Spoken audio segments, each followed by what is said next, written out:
আপনারাই তো ভালো ছিলেন, আমরা পড়ছি বাট্টে। পোলাপাইনের ডিউটি কুঞ্চি পাই আছে বিউটি। পটের বেলা পাবজি খেলা টুস্কির লগে চ্যাটে। পড়ালেখা টন টন টন পার্কে যায় ডেটে। পড়তে যায় না মরতে যায় নায়ক নায়িকার পাঠ।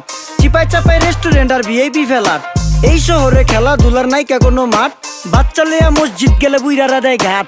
যা খাইতাম খাঁটি জিনিস, কেউ যাইতো না ভেজালে। আগের মানুষ সরল ছিল, থাকতো না কেউ ক্যাচালে। নাস্তা খেলে চলেন নানা লইয়া জায়গা হোটেলে। কি করতেছে নাতি বউ, ওঠে নাইকা সকালে। ঘুম থেকে উঠতে উঠতে সর্বনিম্ন 12টা। হোটেলে যাইয়া গামু সবজি দিয়া পরোটা। কারে কেমনে টুপি দিয়া নিজের বেলা বড়টা। কি করতেছে সালমায়? আপনি গো সালমায় সুখ পেয়া ভুলা গেছে আল্লাহর নাম তাই ঘুমায়। ব্যালেন্ডারে মশলা বাটবো তাও দেহি ঝুমায়। সুখে থাকতে ভূতে কিলায় পেট নিয়ে এসে চুমায়। নেচা নেচা টিকটক করে হিন্দি গান শুনায়। আমগো সকল মাখালারা সাত সকালে উঠতো। হাঁস মুরগি গরু ছাগল কত কিছু পালতো। ঘর দুয়ার পরিষ্কার কইরা ধান নিরে রাখতো। পুকুর গাড়ে গোসল করতো, কল চেক পা পানি লইতো। পাড়া